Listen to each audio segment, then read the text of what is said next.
The final word. You heard that right. You heard that right. It's the final word. And we have in the building no other the final word than the president himself, Mr. Kevin Grant Jr.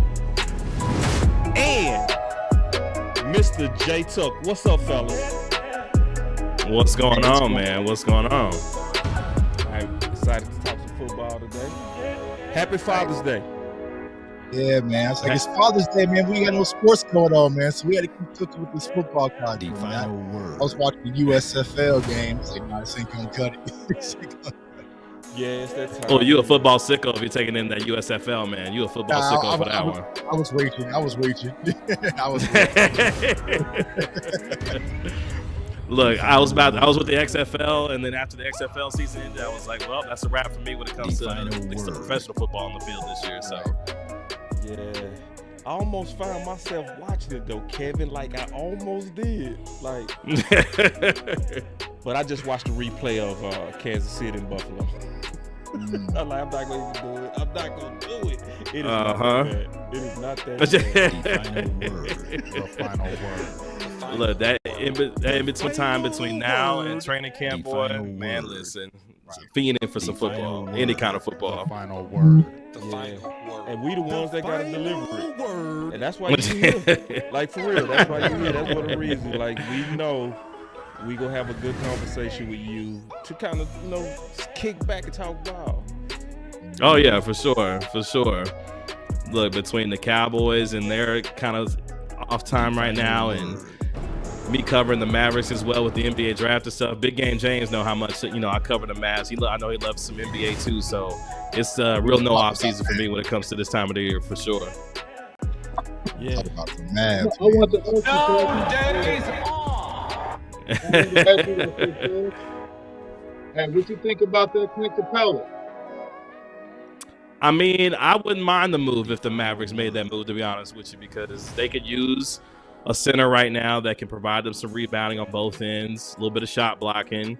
And for me, I want them to kind of build, inside out when it comes to how they're rebuilding some of this defense. So if Atlanta likes to play ball with Dallas when it comes to trades. So if they are feeling like they want to give up 15 and Clint Capella, to go to 10 where the Mavs are, yeah, I wouldn't mind that at all. And it would make a lot of sense for them to do that given the position that the Mavs are in right now.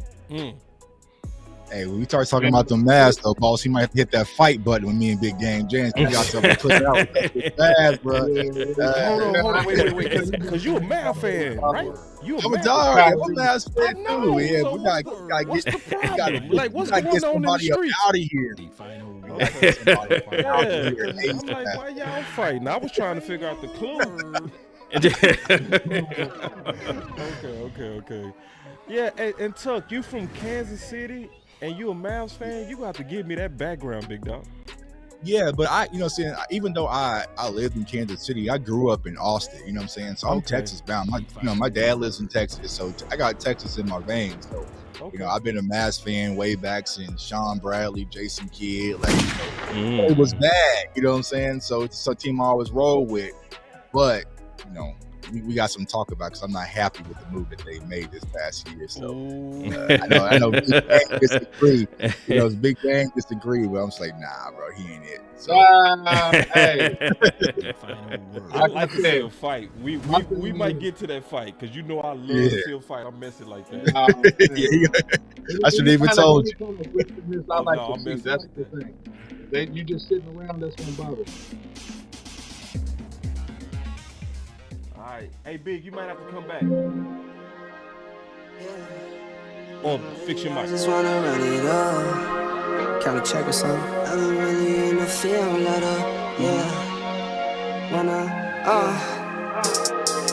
I've been really in the field, lot of rush, I love the feel. Lately, I just wanna run it up. Don't need no deals, I make the deal. Have to take it to.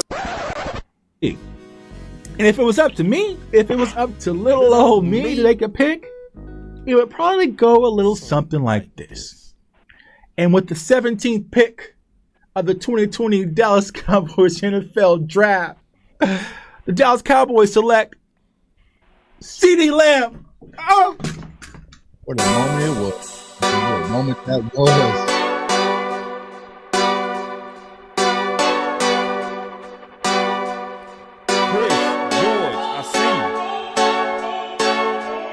I will move down. The smart thing would be to move down, but the Cowboys historically don't. Boss could be a trade down here with Justin. We got to trade. We got to trade. We got to trade. I said this is the place to move We were just sitting here talking Justin Fields. I said it loud and clear. This is the place to move down. Go hard, or go home. Go hard, go hard, go home. Go hard, or go home. Happy Father's Day. Go hard, or go home. Happy Father's Day, my brothers. When the circle turn to my home, can't get me out of my zone. Go hard, or go home. Go. I love Parsons as a rush defensive end, right? If you draft him and you put him on the end, turn him into another DeMarcus Ware. Let him rush the quarterback, get upfield, and create damage to the other opposing offense. We got the pick. Man, here it is. We got the pick. Yeah, this got to be Parsons. Like, Parsons the best player available. Go home. Yeah, these championship rings on my hands now. In my head, I'm top 10, yeah, that's hands down. You a squad, now you're looking man down. Funny how foes turn to friends now. So the Cowboys just selected Jake Ferguson with pick 129. Hey, I'm good. I love the pick. I love the player. I know that a lot of people will say that this is probably a reach. This is about where I had Jake Ferguson. Really solid player from Wisconsin. He can do all of it. He can block. He can run routes. He can actually make people miss in the open field. Have a race car like a Atari now. Call filling up, I need product again. Treat the business like a playground, might slide on you. Do me wrong, might slide on you. Do a backflip, cause I'm mad rich. I'm the definition of what that is. Go hard, or go home. Go hard, or go home. Go hard, or go home. Go hard, or go home. Touchdown like the end zone. When the circle turn to my home, can't get me out of my zone. Go hard, or go home. Go hard, or go home. All right, we have Mr. Kevin Gray himself, Mr. J Tuck himself, and the regular crew with the final word. So before we get started, I want to first kind of talk and show who we dealing with today. Because after this clip, I begin to refer to Mr. Kevin Gray as the president. So y'all check this out. This is what y'all dealing with when you're dealing with Mr. Kevin Gray. It doesn't feel like the Cowboys are in the business of doing that when they just wait until the second and third waves of free agency when most of the most talented guys are gone and they try to sell us. Here's where I'm at. Because I just got to keep going now. Here's where I'm at, Peyton. I'm tired of the Cowboys playing you and I for stupid. Woo! Like, we're not dumb. No, we're not. We've seen this movie That's for why the fans are mad. The last 10 years. Like, they think the Cowboys fans are tired of their intelligence being insulted by this franchise. And I think I mentioned that for a lot of people who are tired of getting played for stupid. Because we're not. And the Cowboys continue to put themselves in position to make themselves look like they're the smartest guys in the room. Catboy thinks he's the smartest guy in the room. By trying to win the cap year over year. You're not. You're continuing to put this team in position to be in mediocre. Let's just win the NFC East. That's good enough for us. That's not good enough. That's not what the standard is for this football team. From the 847, all talk. You'll be watching every game just like every other Cowboys fan. You're damn right. Yes. You know why? Because I'm a third-generation Cowboys fan. I'm a journalist. I'm a broadcaster. But more than anything, I'm a fan. It's hard to quit the narcotic. Okay? When they've won Super Bowls, when they've won championships, when they've gotten close, 2016, when they've been able to put themselves in position, 2014, where you thought you had a Super Bowl championship. I'm not going to quit it. It's hard to quit your favorite football team when your family's giving blood, sweat, and tears to the organization. So you're right. I'm going to be watching just like every other Cowboy fan. So don't come at me talking about you all talk. You're not going to be watching. You're right. I'm going to be, number one, I cover the team, so I have to watch the games, okay? So I will be there watching because it's hard to not. What we're doing here We're trying to keep this organization accountable. That's why we're talking, at least me. That's why we're talking. At least me. In the way that we are, because you don't want to see this team continue to pedal in the mediocrity of not having won a championship. Your man gets to listen on the G-Bag Nation all week on your home of the Dallas Cowboys and Texas Rangers, 105.3 The Fan. Trust me, you don't want to miss out. No, you don't. Let's go. Woo, man, we had to kick it off right. Oh man! Wow! I gotta ask a question. I gotta ask a question, Kevin. Did you get pulled into the office? Yes. Yeah, man. Come on, man. Hell no, nope. Sure didn't. Sure didn't. I love it. Love it. That's first of all, that's incredible. Thank you for that, number one, because there's nothing more embarrassing than watching yourself back after you're doing something like that. It's like, oh wow, you really did say all that stuff, didn't you? Like, you really actually said all that stuff. Yeah.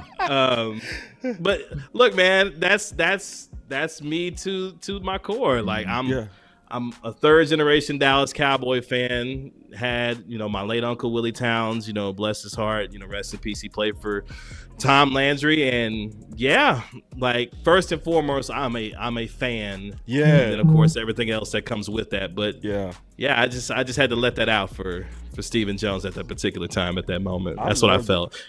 I loved it. And Chris Arnold poor Chris Arnold sitting there next to me like, dog, like he just let me go. He felt me in my moment. He just let me have it. So I appreciate the 3-time Hall of Famer for letting me have my moment there. Now, from that moment on, I began to call you president, because first of all, I loved, like my boy Law always say, I didn't like it, I loved it. Like Law always says that, and it just it just showed your passion, because I tweeted after that I'm a second generation Cowboy fan, and I get in my feelings.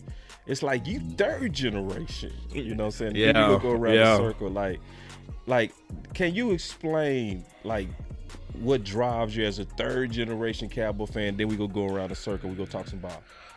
Yeah, man. It's like I was saying, my late uncle Willie Towns, he went to the University of Tulsa, played for Tom Landry, was a starter in the Ice Bowl, had a key sack and key play in that game. And, that's my grandmother's brother on my dad's side. So that was passed down from her to my dad to me. And I grew up in Kansas City, Missouri. And although the Chiefs were obviously there as, the NFL franchise that, that's there, I always grew up a Cowboys fan, and I had family that lives in, the DFW area as well. And that was just always instilled in me. And, my earliest memories of watching the Cowboys, of course, when they beat the brakes off the Bills in Pasadena, to win the Super Bowl, 52-17, something like that. And like that was like those were my favorite, memories growing up. And Emmitt Smith was one of my favorite Cowboys, like the triplets between Troy and Michael and Emmett. The Great Wall of Dallas, with 2-A and Larry Allen and Nate Newton. I pinch myself every time I sit next to Nate Newton, because I used to watch him. Yeah. Growing up as a kid, so just be able to sit next to him and talk with him, it's just, it's just surreal. But yeah, man, it was just passed down to me when I was a kid, and I live a dream being able to talk about the team that I love growing up and watching and being as close as I am now to them. It's just it's a dream come true, to be honest with you. Big. Yo. It's on you. Okay. I mean, I'm letting Kevin talk about his his love for his boys. I mean, I feel him. I mean, I don't know if I'm third generation. I can say I'm seventh generation, because I was watching them in the 70s. So I'm like 7th generation. But I mean, I felt that that speech that you gave early in the very beginning, because that's where I've been. I ain't calling them Cowboy. I be calling them Baby Nuts. Yeah, so that's what I call them. But I will say, I want to ask you this, Kev. Since I'm not saying it's a new day in Dallas, right? But the things that you have been discussing, well, a lot of, like you said, a lot of us have been feeling, right? How each year you're not going all in, you're just playing, you're getting media players, you're getting average players that you're adding with the team, and it's just kind of not really getting us over the hump. It's just keeping us competitive. I don't like that spirit. So this off season, you see they go out and trade for Brandon Cooks. They get Gilmore as well via trade. You see they drafted a defensive tackle in the first round since '91. You see, they moved on from Kellen Moore, which was, I thought, the biggest move out of everything, because I didn't think they were doing that. Kind of give me your thoughts now about what you feel about, the Pulse. Do you feel like this is all in season from your perspective? Because of the moves that have been made, even in the draft, the people they brought in. Does this seem like an all-in season to you? And do you also feel that Mike McCarthy is on the hot seat with that? It's interesting because, I feel like they went all in their way. I mean, let's think about it. They got Stephon Gilmore for, a late round, a 5th round pick, Brandon Cooks, same way. They went all in their version, if you will. They didn't sign, a big time free agent with a lot of money. We were thought, Odell Beckham Jr. may have been that guy with all the flirtation that was going on with those two parties. But the moves that they made, my only contention with this team has ever been, this team drafts well. Will McClay and this organization, they draft well year after year after year, but they never supplemented the team with the kind of players like a Gilmore, like a Cooks that could really fortify your roster and possibly put you over the top. And I think they finally did that, but they were able to do it the way that they wanted to based off of, the capital that they wanted to use and the money that they felt was available to them, given the fact that, they've got some big ticket items coming up. Micah Parsons at the end of this coming season is going to be the highest paid defensive player in the history of the National Football League, with all due respect to Aaron Donald and Nick Bosa. Also CeeDee Lamb up for an extension now. Trayvon up for an extension now. Dak could get one at any point as well. So they've got some things they got to take care of, because if they don't, it's going to be a little bit more prohibitive for them in the future to be able to get some things done. But, for Mike McCarthy, this is year 4 of a 5-year contract for him. And, you mentioned all the things that the Cowboys did this offseason. For me, the biggest move was Dan Quinn choosing the Cowboys once again, because the fact that he continues to choose this team, he's had opportunities to go elsewhere, to be able to be a head coach again, but he believes in what's being built here, and he's turned this entire defensive culture around. And for him and this defense, they're going to be a major reason why the Cowboys are successful this year. I guess what I'm surprised with McCarthy is not so much that he decided to take over play calling, but he decided to do it at this stage of his career, because, as a Super Bowl champion, as someone who's been there, done that, if he felt like the best way for this team to win was him being the play caller going forward, I can respect that and saying, look, if I'm going to go down because I did it my way at the end, versus having to worry about, whether Kellen Moore is going to do the kinds of things that I want him to do. He is taking control of the reins. The only question I have for him is, the last time you hired one of your boys around here was Mike Nolan a few years ago, and we know how that went. And I think we all knew once he brought Brian Schottenheimer in as his offensive, analyst, whatever you wanted to call him at that particular point. It's like, oh, if Kellen Moore is gone, we know who's going to be the OC. And sure enough, Schottenheimer's the OC. So we'll see for Mike McCarthy. But to his credit, I like him taking control of his situation, given this is a huge year for him in this football team. Yes, and it is. Technically, this is his first year with his own plan. Ooh. It goes all the way back to, if you install it, you call it, right? So that means that there was some type of tensions in the room. And I don't foresee Brian Schottenheimer and Mike McCarthy having those type of issues on the offensive side of the coin. Now, granted, a lot of people will say, well, the Cowboys offense collectively finished in the top 5 with Dak Prescott and Kellen Moore. I believe this right here, organically, that was going to happen. Dak Prescott looks and appears that he was always going to get better, right?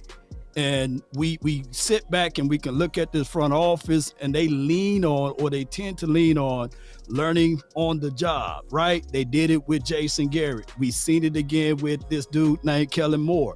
And that could be a good philosophy for mom and pops. But just like you said in your opening statement, man, with that great rant, man, that was one of the greatest of all time. It's the front office, man. It's the front office, man. We can continue to move the furniture around on the Titanic or the deck of the Titanic, but it still was going down. You didn't change anything.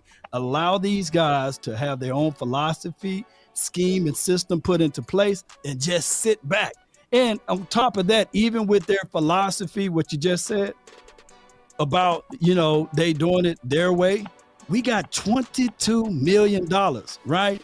Available. I still think that we can still make some moves. Now, it was reported today, that Tony Pollard is willing to get rid of some of that money to help this team out. So hopefully we will see down the line of what they can do. But I truly believe that we have enough money to go ahead and pay our guys, and even enough money to go out there and get another playmaker, if granted. I mean, yeah, this is all up to this front office and what they want to do. I mean, there's still some things that you look at from a running back perspective. You mentioned Tony Pollard there being RB1 now. Are you going to find another backup? Maybe you feel good about Malik Davis. You feel good about, Ronald Jones. There could be some help that you could find there. I'm still wondering who is going to take over at that left guard spot. I have my own thoughts on that. I'm sure we'll get into some of that as the course of the show, goes on. But this team is in a perfect position to capitalize on what they've done this offseason, but more importantly, set themselves up for hopefully a future that keeps a window open for them, given, what they've been able to build organically through the draft, whether it be CeeDee Lamb, whether it be Micah Parsons, Trayvon Diggs is a second-round pick. They've been able to build their stars through the draft, and now it's time for that to pay off, given what you're able to bring in. And if you can, you've been able to put yourself in a great position for the next couple of years, even with the Eagles and the 49ers, being at the top alongside the Cowboys in the NFC right now. Well, I'll say this, man. If anyone in the world can understand my struggles of being a Cowboys fan in Kansas City, it's Kevin. Now, Kevin, you gone. I'm still here, man. So right now, I constantly feel like that Squidward meme where I'm sitting looking out my window watching all these Chiefs fans celebrate and, parade around. Listen. It's rough. It's rough, man. Listen. It's rough, you know what I'm saying? So, but yeah, Kevin definitely understands. But, to kind of go back to talking about Mike McCarthy, and as you all said, I feel like this is going to be the first year we get to see what this team fully looks like under Mike McCarthy. We always kind of had that extra layer of Kellen Moore from the Jason Garrett era. Now he's fully clean house. He has his guys. He has his philosophy. And Mike McCarthy's even been saying in some of the interviews, we're going to play football the way we want to play. And I'm just like, what does that mean? Like, you've been the head coach for almost 3 years. What do you mean getting back to playing football how we want to play? So I think Mike McCarthy is going to have a new spark. And speaking of Kansas City, right? Everybody was kind of down and out on Andy Reid when he left Philadelphia. He came to Kansas City and just got a new spark. So sometimes you need a new change of scenery. And that's like, I want to see, is Mike McCarthy the guy? And there's only one way to fully analyze, is he the future head coach of the Dallas Cowboys, is by giving him full control. So we'll see. But here's the fun part, Cowboys Nation. If he doesn't pass and he fails, well, then you got Dan Quinn right there waiting. So I feel like the Cowboys, from a coaching standpoint, is in a good situation. McCarthy's always talking about playing complementary football, right? And he's got a chance to see this defense and this offense play off of one another. Now he's got one of the other questions that I have is, for him taking over as primary play caller here, is would have been the question about McCarthy in the past: game management, situational football, his inability to not manage that the way that you would want to, given certain situations that we see from game to game. How much more now will he be able to either delegate some of that responsibility or ensure that he's locked in exactly what he needs to do? And maybe him being the play caller allows him to be that much more focused on what he sees situationally to ensure that he's got this team in the best position. That will be one of the things that I watch for most as the course of these games go on, is how does he manage game to game, situation to situation, his ability to put this team in the best position to succeed game in and game out. Yeah, and when Aisha was on the Final Word the other night, she had mentioned the new hire of the gentleman from the coast. And I didn't catch his name. I haven't researched him yet. I got it right here. Okay.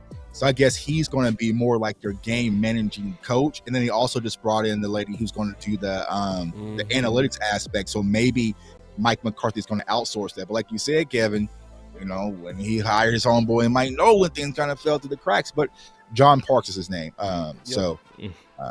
Yeah, I haven't researched him. But yeah, it looks like, he kind of knows where his weaknesses are. And so for him to go actually and get help in that category, it definitely shows. So I feel like Mike McCarthy's going to get back to doing what he does best, is play calling. And what I'm personally excited about the most, y'all, is seeing Mike McCarthy, who's been a quarterback coach guru throughout his career, finally be hip to hip with our quarterback in Dak Prescott, because that's always been my frustration when it came to Mike McCarthy, is like, I don't want Kellen talking to Dak. You know what I'm saying? I don't want the court. Like, I want Mike McCarthy, who's been with Aaron Rodgers and Brett Favre and Montana, like, and all these types of guys, really being connected at the hip with our quarterback. And you're starting to see that already in camp, where Dak and Mike are having this more of a bond when it comes to communication with the offense. So that's what I'm excited to see, is more about that relationship, if anything. Yeah, let me jump in real quick, Kevin. You know, I agree with you on a couple of points, but I wanted to kind of mention something that I don't think that as a media people have really properly defined. We talk about complementary football, but we don't ever really define what complementary football means. And, you know, in my sense of what Mike McCarthy means is that we are going to run the ball when we need to run the ball, and we're going to pass the ball when we need to pass the ball situationally. Going back to last year, although we had a very explosive offense with Kellen Moore, statistically speaking, there were situational discrepancies where we should have ran the football and we tried to pass the football. Like we're backed up to our own goal line, as an example, and I've seen us do this a couple different times, and we go spread and we throw the football. Like, that's not the time to throw the football, right? You on the 2-yard line and you play action pass to Dak Prescott. That's not the time to throw the football. And it's not just because of field position. It's just because your defense just got pounded on a 14-play drive. You need to give those guys a little bit of time to rest. And also, to your point, Kevin, you know, I really agree with you, and I think that the same things will kind of make or break this season. Looking at the left guard position, looking at the running back position, I think those were positions that the Cowboys could have went all in on in the draft and are via free agency to a point, which the Cowboys didn't, because they trust their guys, or they're trying to spread out their cap budget, or whatever other internal reasons there may be. I think that Mike McCarthy has really set himself up to be really, really good in terms of management, right? Because he has Brian Schottenheimer, you have Parks coming in with the analytics. So I think he's delegated the responsibilities enough to keep him honest and also help him maintain the head coach role pretty effectively. So my prediction about this, and you know, some people may not agree, I think that Mike McCarthy will do pretty well overall in terms of managing the OC position. I think that the make or break when we get into the playoffs and how deep we go in the playoffs will be a couple of those key positions that we could have, quote unquote, drafted or went all in on, that we trusted certain positions here, and see if those guys can get the job done or not. I think that will be the telltale. And then progressing from that point, now the Cowboys have to make a decision next year if they keep Mike McCarthy. Do we go all in because this is this guy's last year? It's to your point, OC. I was thinking about, you know, the situational football, the complimentary football, and maybe go back to the Green Bay game. and Mike McCarthy throwing down his headset in frustration, and, you know, all the things that came out of that. And then you think about, you know, the offense, you know, and we kind of talked about this a little bit already, you know, statistically how good they were last year. But the two words that come to mind for me are efficiency and effectiveness. The offense was extremely efficient for the most part, but there was a lack of effectiveness at times, in which you saw, to OC's point about the complementary football and the ability to let your defense rest when they needed to, being able to have the kinds of play calls and situations that not only gets your quarterback into a rhythm, offensively gets into a rhythm, but more importantly, how do you set a tone for a football game based on what you're trying to dictate to defenses? And I think at times Kellen Moore tried to get cute and it didn't work out, and there was a lack of effectiveness that you saw with this offense.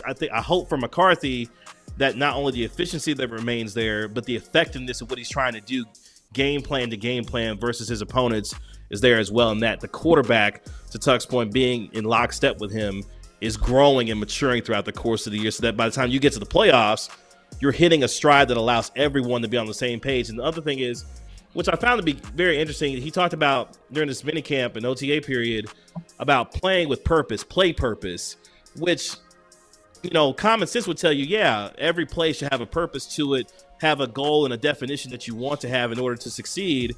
But he made that to be a very key, you know, phrase to use throughout OTAs and minicamp, was play purpose. So that's another thing I'll be watching for, you know, this upcoming season too, is what kind of purpose do they not only have for what they're trying to achieve, but it's everyone now on the same page. Because if I hear another time about CD and Dak, not being on the same page, or CD and Dak and Gallup not on the same page, like that shouldn't be happening going into what now, year 8, for Dak Prescott and his receivers. He's had enough time to get all that ironed out, and I want to see that remain as consistent as possible this upcoming season for sure. Kevin, no doubt. Wouldn't that be not even intentional, but a shot at Kellen Moore, right? Because when he keep discussing purpose, right?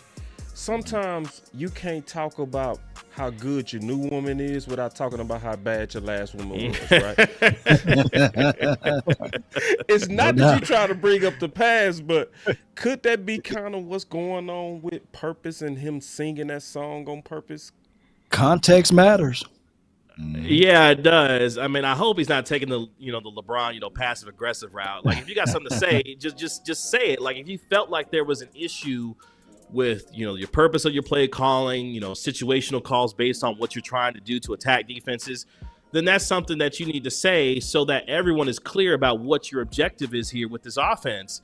And if that is the case, then I'm okay with that. And to the point that was made earlier about him going into year 4 of this 5-year deal, he has a chance to put his stamp and his imprint. And this, to Law's point, this is his first year of running things the way that he believes this team will be successful, and things not being forced upon him by having an offensive coordinator that he didn't choose. Now he's chosen his offensive coordinator. Yeah. He's got what he believes is his system that will make him and his team successful, and you got to let that play out based on what he's trying to do here.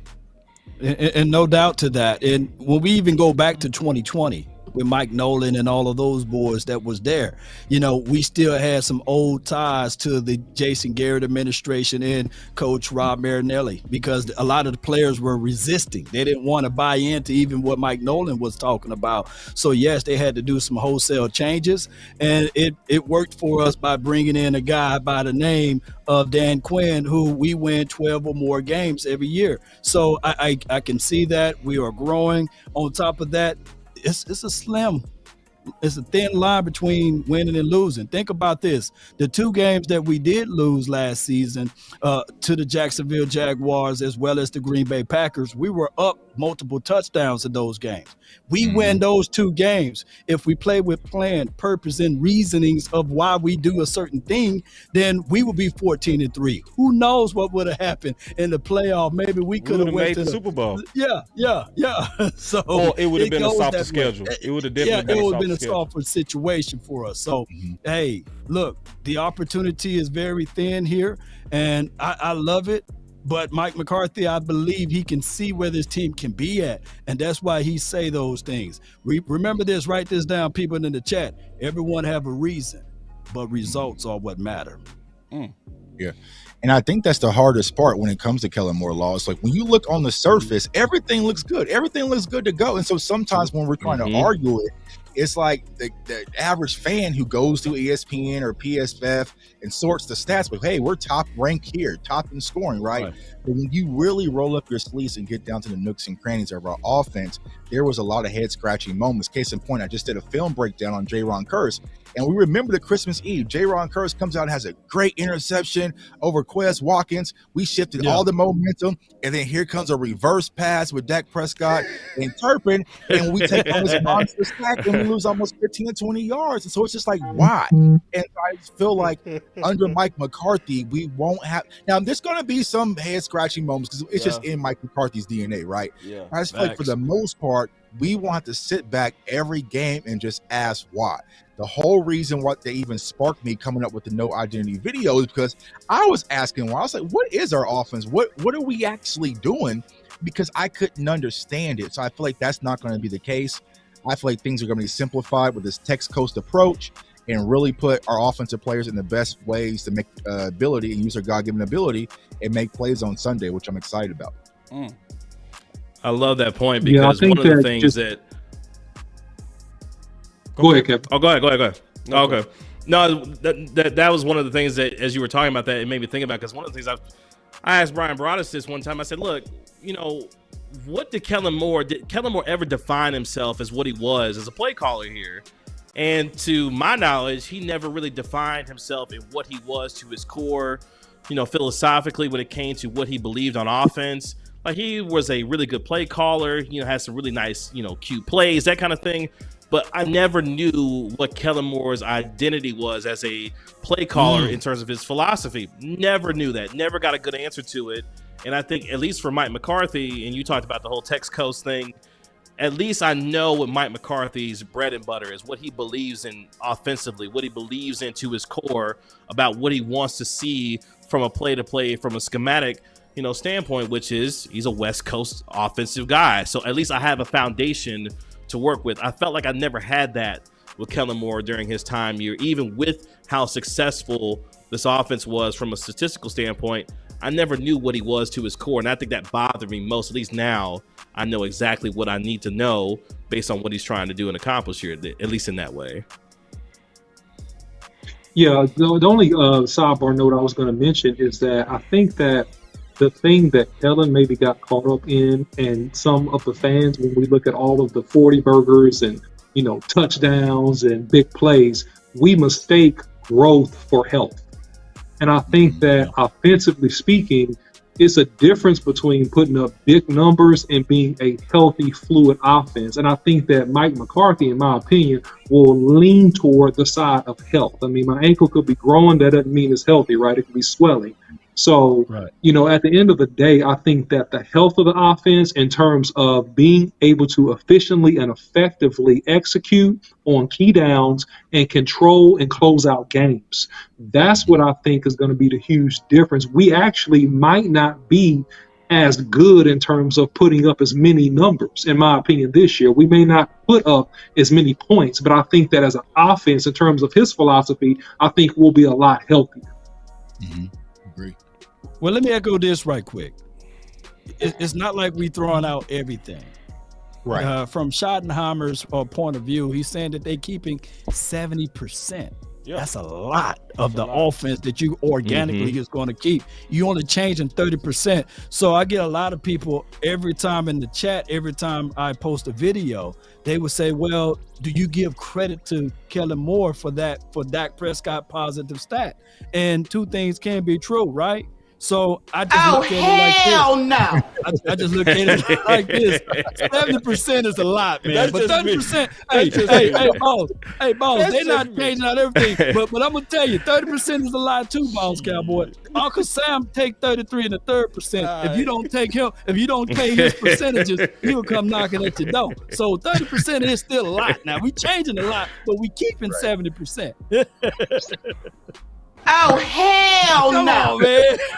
Boss with a full renovation. Boss with a full renovation. You want all that killing out of there, man. You want all that killing out. He want everything. Burn to the ground. Boss Cowboy boy. You can't handle the truth. It's all fake news. It's phony stuff. Come on, KG. It didn't KG, happen. talk to me, man. Get right with me, man. Come on, talk to me. You man. are fake news. No, look, I wanted to hear. Boss I wanted to hear how many more drops that he had. Like, he had all the drops and then some. Yeah, he let him go. I got plenty. Don't let Nah, boss no, know, man. KG, I know you got my back, man. Come on, man. No, Come on, no, man. you're right. Look, the Go biggest, I would say the biggest thing is for Dak Prescott, because you talked about, the 70-30 split in terms of, how much their offenses they're keeping and how much, they're kind of changing. What I want from 4 is, now that you're going into year 8, how much input do you have on what you want to see from a game-to-game standpoint and what you want to be successful with? Because if you're in full control of this offense, and if Mike McCarthy is going to be walking lockstep with you throughout the course of this upcoming season and beyond, I want to know how much input Dak is having on a week-to-week basis on what he wants to do and how successful he wants to be in terms of some of the things that he's seeing, from a field standpoint, from a schematic standpoint. What are defense trying to do to attack him, and what is he inputting into this offense? So there's a golden opportunity for Dak, too, to continue to not only grow in terms of, cutting down on the turnover issue that he had, which I think was, for me, an anomaly a year ago. That's where I'll, leave that. I'm sure we'll talk about some of that, as we go on, too. But how much now does he work with Mike McCarthy on what he wants to do week in and week out, and how much control he has? I think that's going to be a huge part of this season, as well as not only that relationship growing, but what Dak wants to do and how that looks for him on a game-to-game basis. Yeah, I understand where you're coming from, Kevin, because I think That's what Mike McCarthy's last few interviews, he was talking about how him and Dak wanted to become one. He basically said, he wanted to see what Dak really likes and have Dak really take control of it. So I kind of agree with you right there, Kevin, that I really want to see really Dak. Not saying he hasn't taken control of the offense or the command of the huddle, but you want to see him figure out what kind of plays he really likes and really get it in a good rhythm. Where we've seen on the last coordinator, we were getting a good rhythm. I think to touch point, we getting a good rhythm. Team plays, we moving down the field, and all of a sudden it be two weird plays, and it just stalls us. Next thing you know, we're kicking a field goal, and then we miss the field goal, and it's like, really, you know what I mean? That's what I don't want to see anymore any longer. That's the biggest thing, because it was frustrating to me, and I'm sure it was with all of the other guys, that when you see us really marching down the field after a big turnover, or we stop them on a 3 and out, we get the ball, we're cooking, and then all of a sudden the weird plays start coming. I think that's the main thing I want to see. We don't got to be all surprise element. You can, but at the end of the day, I want us to be a physical team. That's what Mike McCarthy said when he first came over here. He wanted us to be physical, fast, and strong. So that's the main thing I really want to see with this offense, being a physical type offense as well. And to OC's point, run when we need to run, throw when we need to throw. But at the end of the day, we need to be physical on both sides of the ball, because that's, to me, been one of our biggest hindrances as well. We haven't been as physical full 4 quarters. Couple quarters, and then we fall off and get all soft in this. I want to see a physical football team for 4 quarters, game in and game out. I think if we can see that from at least the offensive standpoint, because I do think it's coming around on that defense we saw it the last couple of years. But I think if we can really be a full physical team on that offensive side of the ball, once again, to OC, where he said, and I said this myself, I don't think we'll be dropping to 30, 40 points a game. But if we're getting to 21, 20 points a game, it's more of a mash down what we did to you.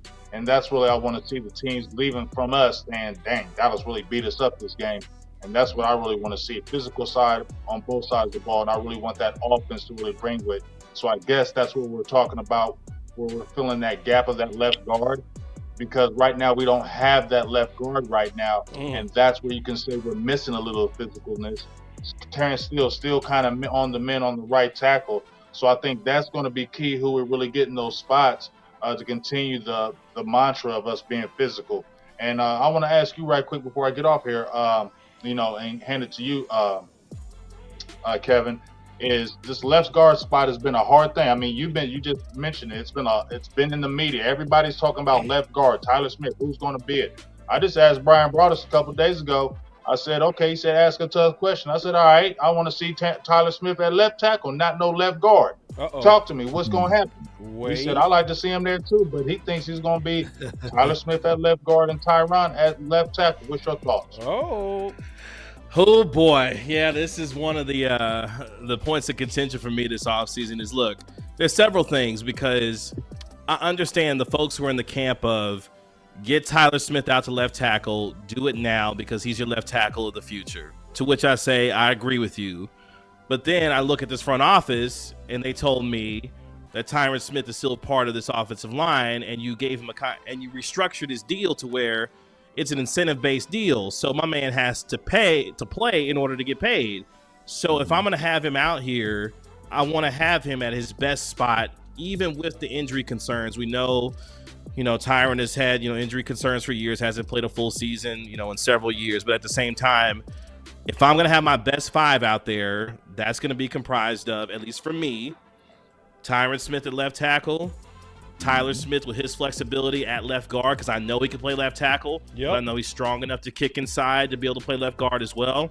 I feel good about Biotish. Obviously, you got Zach Martin, who's headed to Canton as your right guard. And Terrence Steele, when he's ready to go, when he's healthy, is your starting right tackle. I know people will say, Kevin, there's questions about him in pass protection, how good he is as a run blocker and all these things. But if you want your best 5 out there based on the depth that you have now, because I don't know about you, I don't feel confident, in Edoga just yet. I don't feel confident in Farniok, although there is some growth there for him at left guard. My best 5 is the Smith boys on the left side, Biotish in the middle, Martin at right guard, and Terrence Steele when he's ready to go at right tackle. And then if you need to have some flexibility given some injury concerns, guess what you can do? Tyron get hurt, guess what you can do?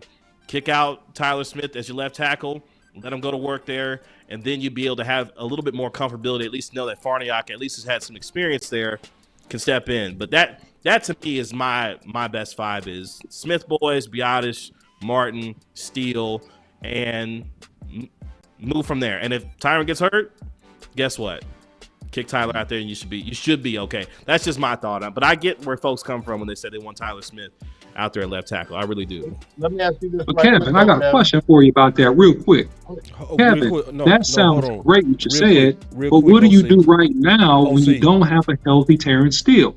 Who are you playing, in your opinion, at right tackle? I think that's the question of the day, because Terrence Steele is not going to be ready to play game one. And, well, let me just say this. If he is, quote-unquote, ready to play game one, it's going to be a Michael Gallup situation where you rush this guy back, his leg is not all the way right, and the guy's going to need more time. I think he's going to be on the PUP list at least the first 4 games of this season. That's my opinion. But what do you do, right, at that right tackle position? And I think maybe that's the angst, at least in my mind, on why you want to insert Farniok earlier and let him and Josh Ball battle it out, since you didn't draft a guy named Osiris out of Florida that you could have drafted anyway. That's sidebar.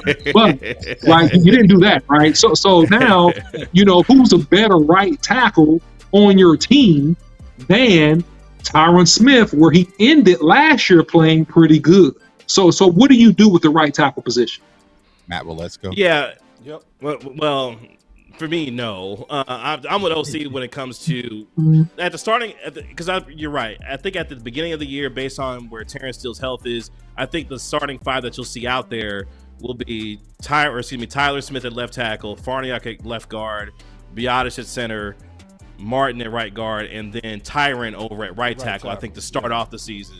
I think that's how it will go, just given where we are with Terrence Steele. But when Terrence Steele is right and when he's ready to go, the lineup that I mentioned just a second ago, that to me is your best 5. Terrence Steele should not be your swing tackle at this point. If you are talking about, we talked about the physicality of this football team, right? Terrence Steele is your best run blocker on the right side. Get him out there and play the kind of physical football that you want to play, given what Mike McCarthy and his offense is attempting to do running the football. But to OC's point, you're right. At this point, based on what they have right now, questions with, Farniok, getting him reps. What do you do with, Richards? What do you do with, with Ball? Trying to figure out some of that depth behind those guys. I think that's what your starting lineup will be when we start the regular season. But once Steele's ready to go, yeah, man, he needs to be out there as your starting right tackle. You need to move forward from there. So where I push back on that just a little bit with you and OC is because what people have to remember is if Matt Waletzko doesn't get hurt, there's a slim chance we even see Tyler Smith last year at left tackle. So the Cowboys are going to have a plan for Matt Waletzko somewhere in that mix. And so will it be left tackle or right tackle? I feel like he might be better suited at right tackle first to start off the season. But I think that Matt Waletzko is going to be a tackle in that rotation until Terrence comes back, because the Cowboys are very high on him. And Mike McCarthy's been speaking extremely high on him, saying he had a credible mini camp and everything. So I feel like the Cowboys do have a plan. I just don't see a situation, me personally, where he's not going to be out there on the field. Now, I do understand that a lot of people are excited about what they saw from Tyler Smith at left tackle. Tyler Smith will be our future left tackle, but I just feel like as things are right now, it's just going to be, he's going to be more flexible. And Tyler has mentioned himself, he likes that flexibility. You're playing left guard, playing left tackle. He can kind of play over the field when it comes to cross training across the offensive line. But also when it comes to Tyron and Tyler, me as a Cowboys fan, I feel like we deserve to see what that left side looks like of having Tyron and Tyler on that left side, because we never got to really experience that last year. And I feel like that can be a strong starting point if we're able to come into the season healthy with those two at the left tackle and left guard. You have Zach Martin, we know who he is. If we have to kind of pitch and go with the Matt Waletzko or whoever at right tackle, that's perfectly fine. But I feel like left tackle Tyler and Tyron gives us the best opportunity. So that'll be what screen one who you just had up there, boss.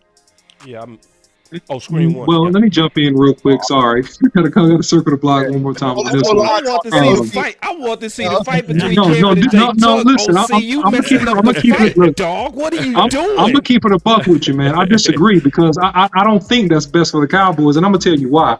Because if you look at, and this is all due respect to the first ballot Gold Jacket Hall of Fame player that Tyron Smith has been for the Dallas Cowboys organization. No disrespect to him, okay?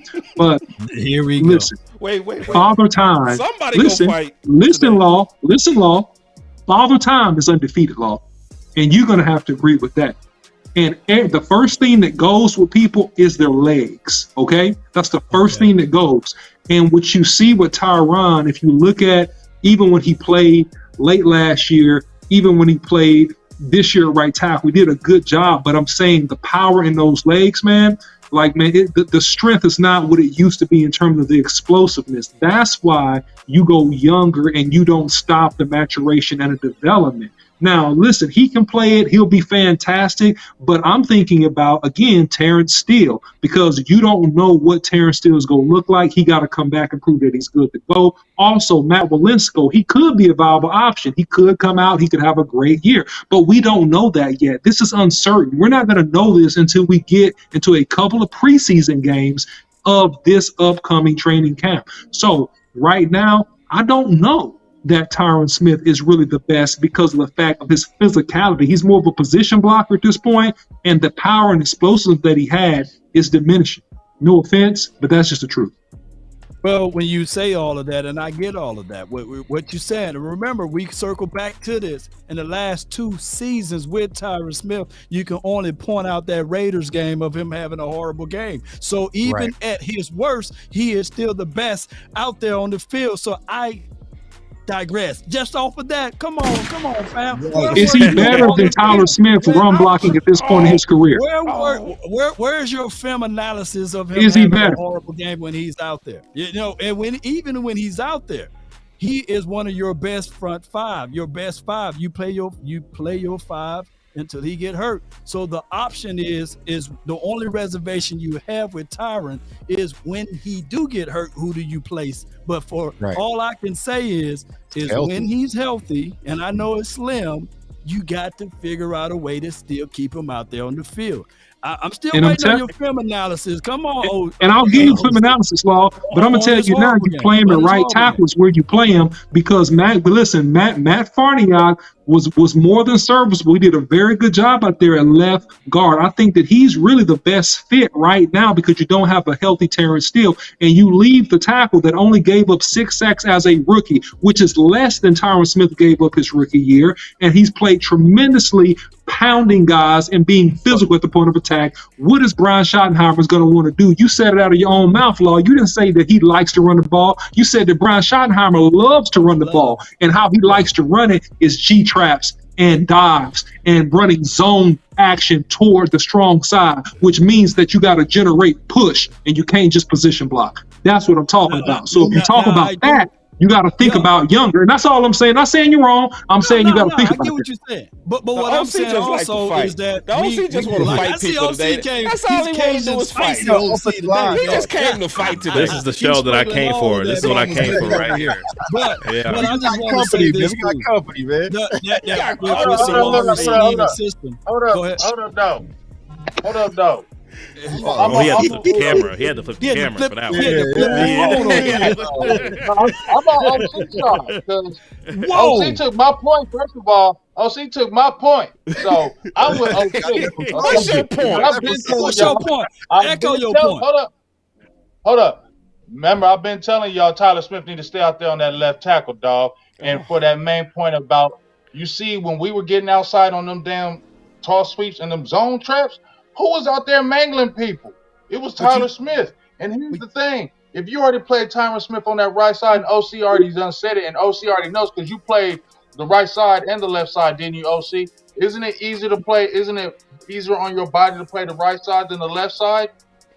It's easier in pass pro, and it's easier in the sense because you have a lot of combo blocks because a lot of times you're on the strong side of the formation and it's a tight end next to you. So you got a lot of trade blocks in most situations on run. So you're not ISO as much.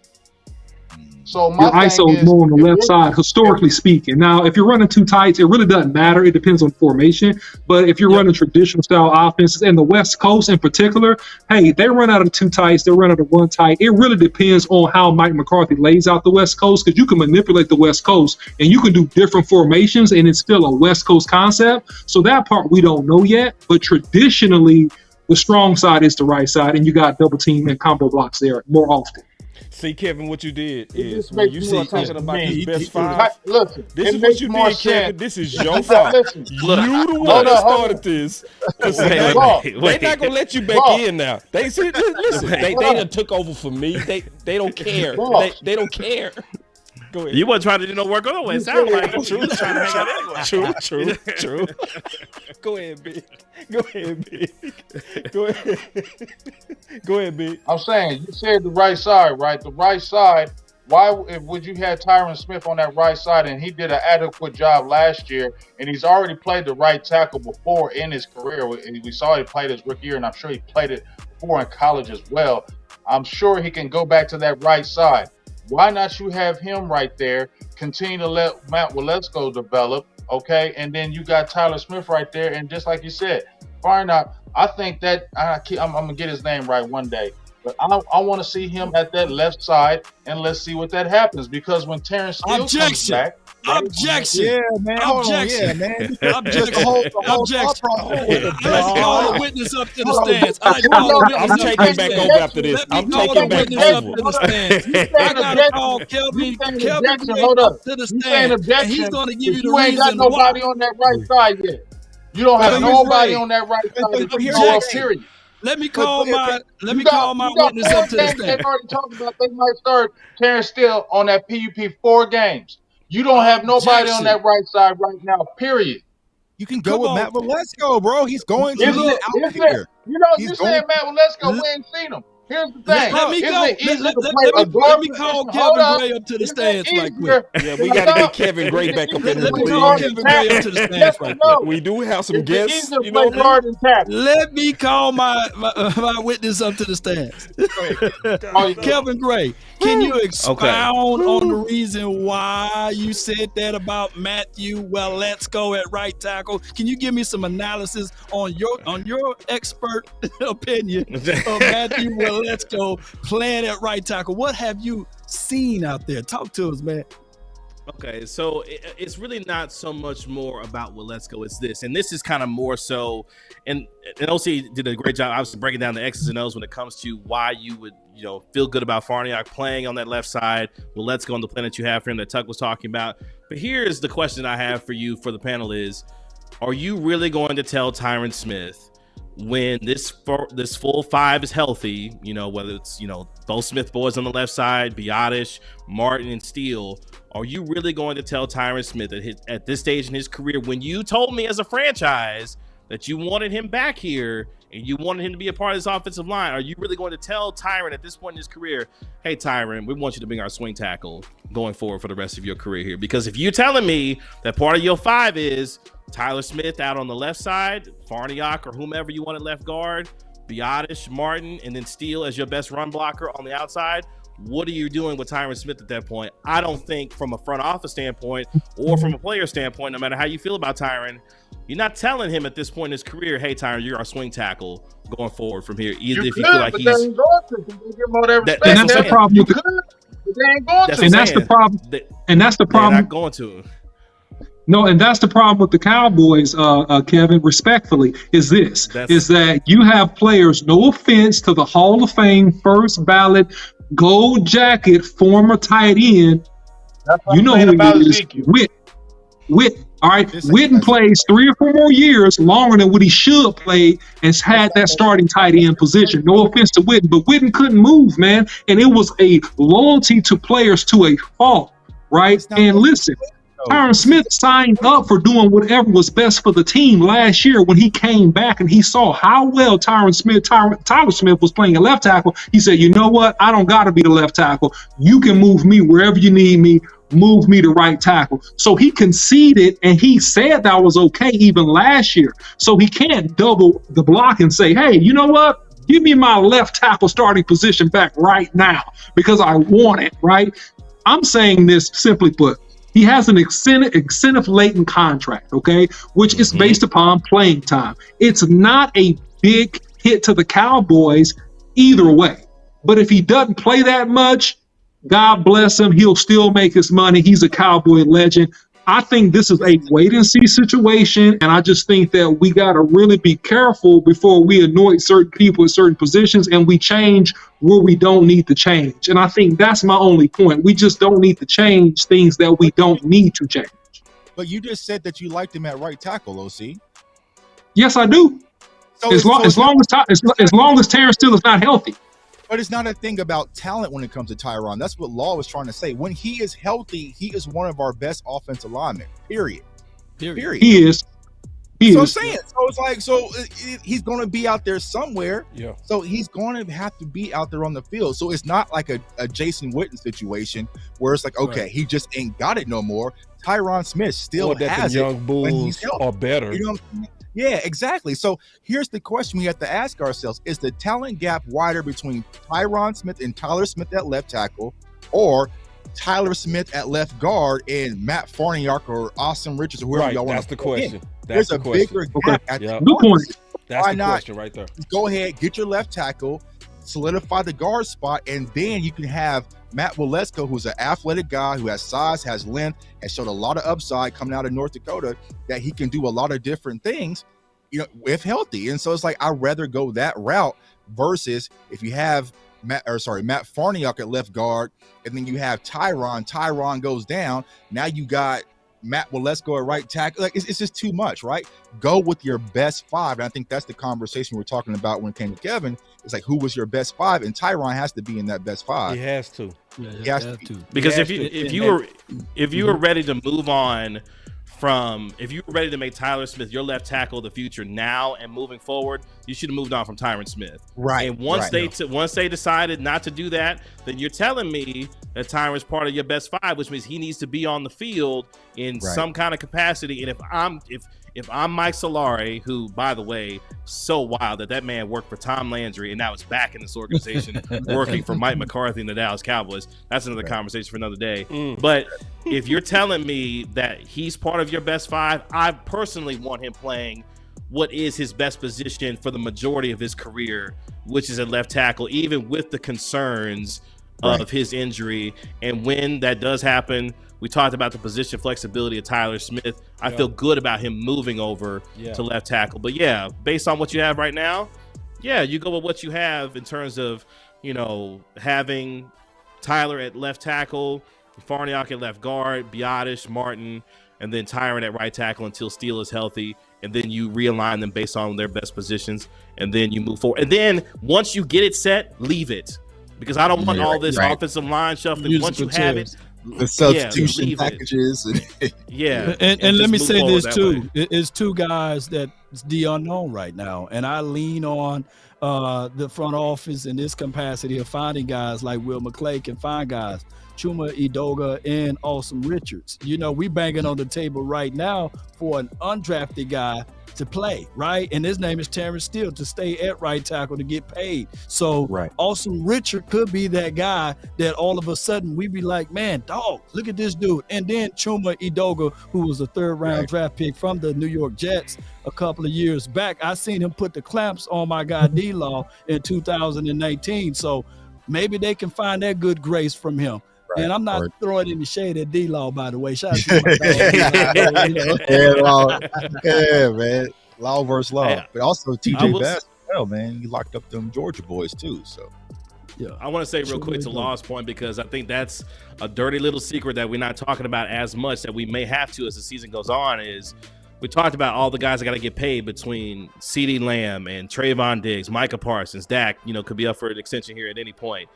If you are trying to make Terrence Steele your quote-unquote swing tackle, knowing that he's one of your best five, why aren't you trying to pay him? Because if this is a guy that you envision being part of your future, then he needs to be on the field to have the kind of consistency to be able to grow with this offensive line based on what you're trying to do. That would be another guy. Let's say Terrence Steele is able to come back, after missing, let's say he starts on the season, as OC mentioned, on the PUP list, missing the first 4 games, but then he comes back, balls out for 13 games, plays like he's one of the best, right tackles in all of football. Guess who's going to be up for, a new contract this upcoming offseason?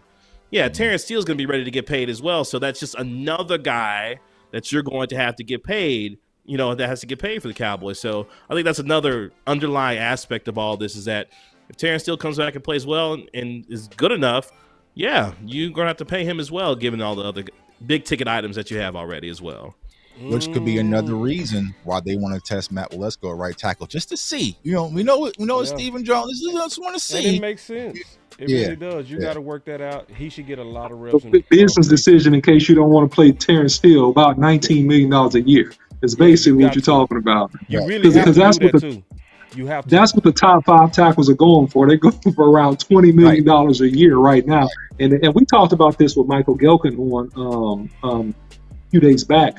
That, hey, the longer you go and you don't pay Terrence Steele, if he comes back, and I would say if he plays half the season and he looks like 85% of himself, man, his number is going to go through the roof. And I don't think his agent is going to be like, hey, do a hometown discount. That dude's going to want to command top 3 right tackle money in the league, which is going to be quite a bit.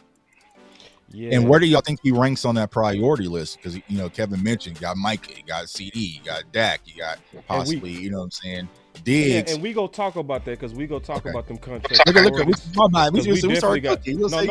because it's a couple of topics I want to get to that we tease, but I'm going to circle back to it. Okay. First, we can actually go where you was going, Tuck. Let's go where you was going with that. Let me pull that up. Give me a second. So, because I'm going off of what Kevin also had in his tweet, so that's perfect timing that you brought this up. So, Kevin, you tweeted this out June 17th, yesterday, right? Where the agents take on how Cowboys can make re-signing Dak Prescott, CeeDee Lamb, and then Diggs.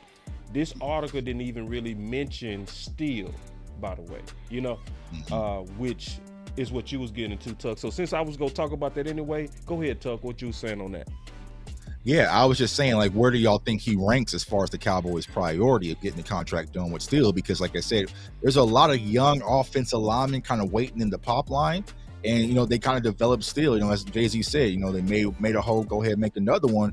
Maybe Stephen Jones might sit back and say, okay, maybe we're going to trim maybe trim the fat a little bit when it comes to the cap at Terrence Steele, plugging in Matt Waletzko, or maybe they give, one of these other guys the opportunity at right tackle, but then try to sign Dak, CD, Diggs. Do y'all think that he's going to be one of the top considerations? I personally don't. I don't.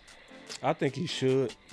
Yeah. I mean, he should, but do I? Yeah, I'm just putting my Stephen Jones hat on. I'm going to tell you why I think he will. I'm going to just throw it out here. It seems to me that when players are coming from misfortune, they run to the table first. Gotcha. That makes sense. So, like that happened with linebacker Jalen Smith. It also happened with La'el Collins, right? Right? La'el Collins. Steven said we open for business. Right. For business. And the way Steven does it is he sends an open invitation, and then, in my opinion, he'll market it like, well, it's only so much money, so come and get it. So people that's coming off injuries, they run to the table first. Michael Gallup ran to the table first. And let me echo this too, boss. Barry Church did that, right? Yep, ran to the table. Barry Church when he was hurt, and they paid Tyler Crawford when he got all jacked up. So, hey, we see a pattern here, and this is what we bring out over here in these circles around here of pulling out that this is how the Jones family likes to operate. Yeah. So, I see with that, they would like to lowball them too a little bit. Yeah. And that's going to be where the wee-woo come in at. In my opinion, it could even be Steele, but I think they shot themselves in the foot with Pollard because that tag, when you look at the market value of these running backs, now the tag is like a deal. So it slowed him from coming to the table. But he likely would have also been one of the first to come to the table. After that, and Kevin, I heard you talk about this. My concern is Diggs. That's my concern on he should be next. And to me, it could get ugly before it get better. I want to get your opinion on that. Yeah, Diggs is interesting because we all know he was a second round pick. So he has his rookie deal was a 4-year deal. So this is it for him, this upcoming season. So here's the risk that you run. Let's say, Trayvon finishes top 5 interception wise in terms of his, number of interceptions this year, has, an all pro year, makes another Pro Bowl, that type of thing. you're running the risk if you don't get a deal done with him, during this offseason or before the season or during the season. My man is hitting unrestricted free agency, and he's going to be looking around at a top 5 salary. So are you willing to tag him at a top 5 corner salary, which I'm going to take an educated guess that's going to be around $18 to $19 million per season, or on a tag for your top flight corners. You're talking about the Ramseys of the world, your Byron Jones. We're talking about numbers wise. Yeah, exactly. Yeah, numbers wise are. So to me, the priority is to get Trayvon done now, because you can wait with CD. You've already exercised his 5th-year option. You're good there, so you can wait on that. Micah, blank check. That's good for, at the end of this upcoming year. Trayvon's the one you got to take care of now, because I tend to think, this is my own personal opinion, I tend to think that he's not going to be willing to play ball with you, because he has come in. I mean, literally, since he came in the league in 2020, no player has had more interceptions and more pass breakups than 7. So he's going to look around and say, am I one of the top corners in the league? And the numbers will tell you, yes. Well, yeah. So even for all the double moves that he bites on from time to time, and all the times he may get caught peeking in the backfield from time to time, those comes with these kinds of corners who are as aggressive as they are with Trayvon, but he's still one of the 5 best corners in the league. Pay him, and as I've said before, pay him and quit playing with me. Get it done, and move on. President. I'm just saying, this is the kind of stuff that's just not hard to me. Yeah, he's one of the best corners in the league. Pay him a top 5 market salary, and move on. That's all it is for me. That's all it is. And especially like Kevin said, with the defense now becoming the identity of the Dallas Cowboys, this organization, he's an important piece. You know what I'm saying? Get this 7-11. That's what you're marketing. Everything is there. That's a great point. So you got to get this deal done. And I just feel like with him having a brother, we see kind of what Stefan's doing right now in Buffalo. It's not going to be a pretty situation if they play with this boy. So it's just like, you know what? I'm with Kevin. Get this deal done. But I put it like this. It's going to get ugly, y'all. You're saying embrace y'all. I see it getting ugly. If he not paid before training camp, he would not be on that plane. Yeah.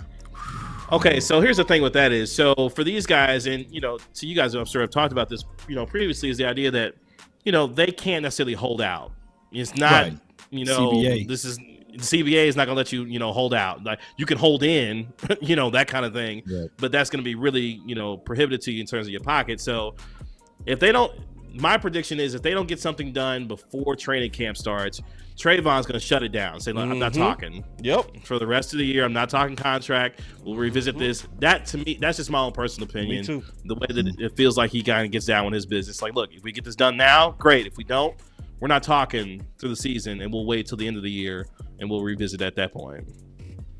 And that type of burden and stress on a player, only Dak Prescott can just shake it off and go through that. Not everybody can do what Dak did in that situation. And believe it or not, like Ripley's, he's the key to this as well. You extend him, you got a boatload of money. You can start doing the order of proper operations, go on ahead and paying Terrence Steele, go on ahead and knocking out Trayvon Diggs' contract, and then bring the contract to the table with Michael Parsons and getting it all done.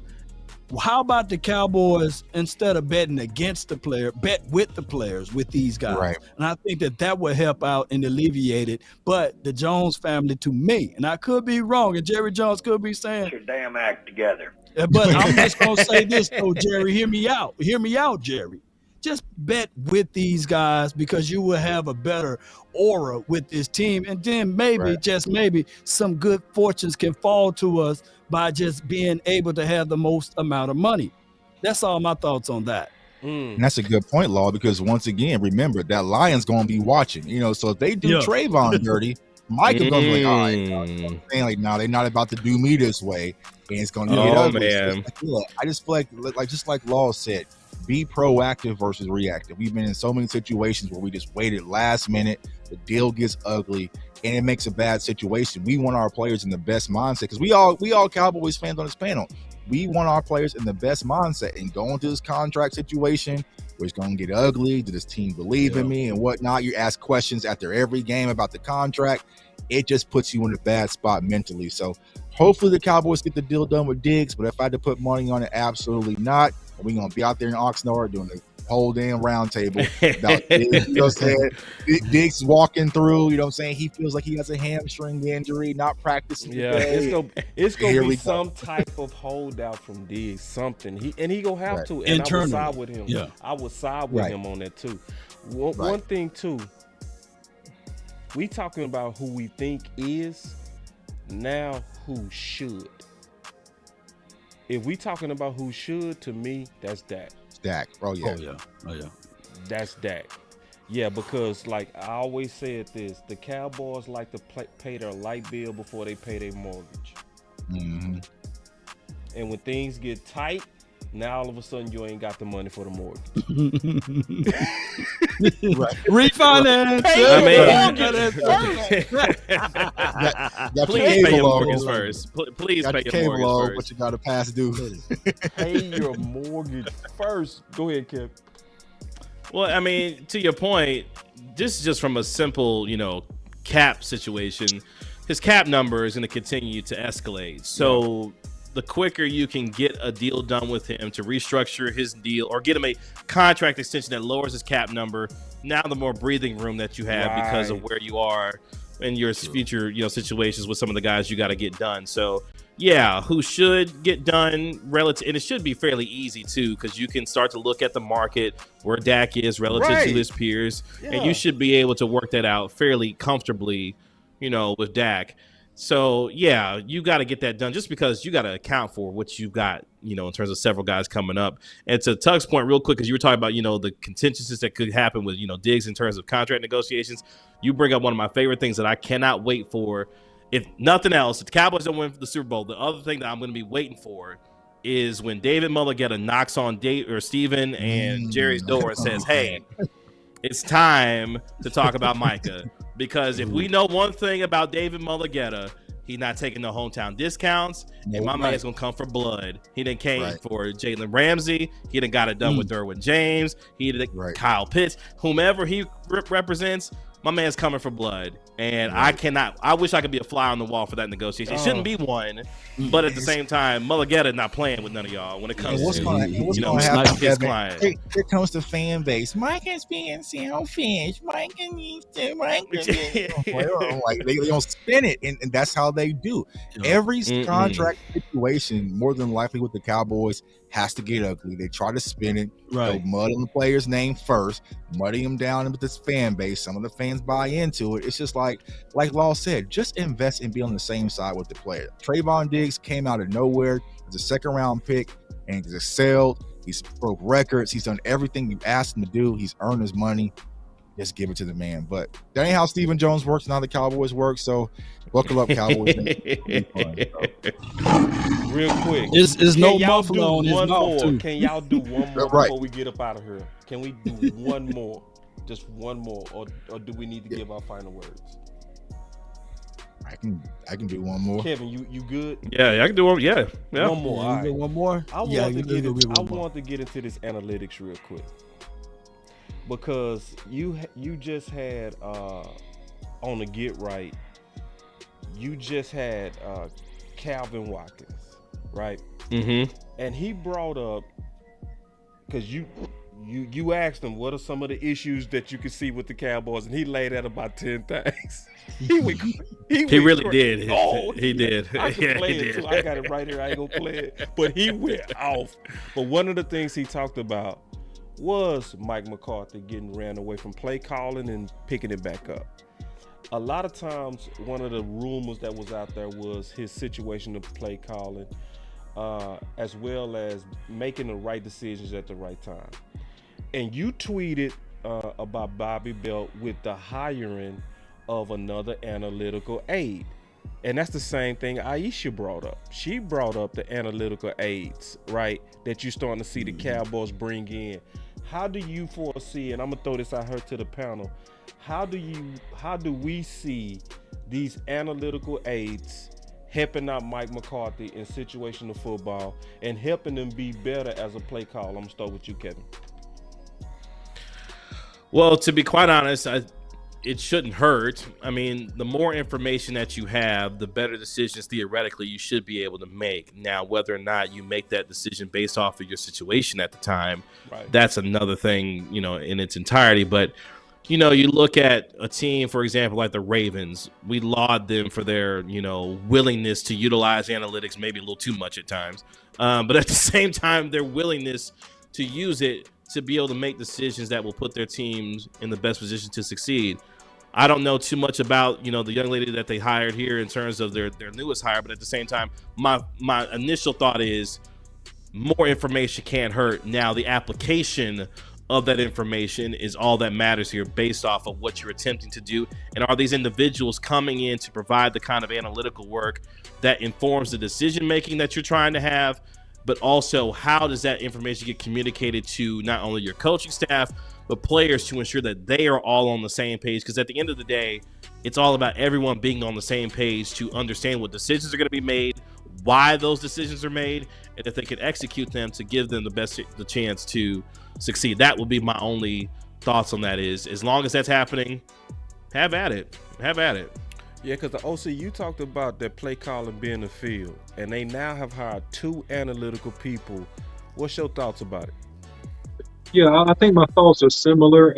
I think that there is a feel, there's an ebb and flow in the game in terms of play calling, and I think that you have to be in tune with 3 things. A, what's going on with the other team? B, what's going on with your team? And then 3, what you need to do at this point in the game. And so based upon those 3 factors, I think you use analytics to mix in and try to be successful. And I've always said that analysts, statistics, and data for a head coach in particular with McCarthy, it should help lessen his work.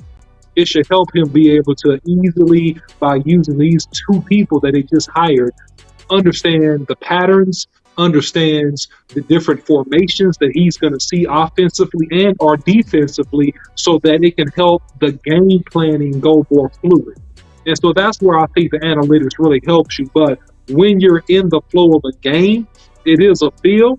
But then the last thing about the analytics, because numbers don't lie, it can validate or invalidate what you like to do.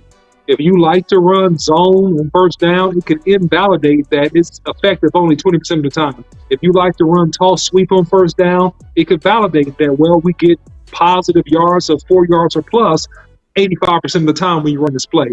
So things like that help with the prep and helps with some nuances.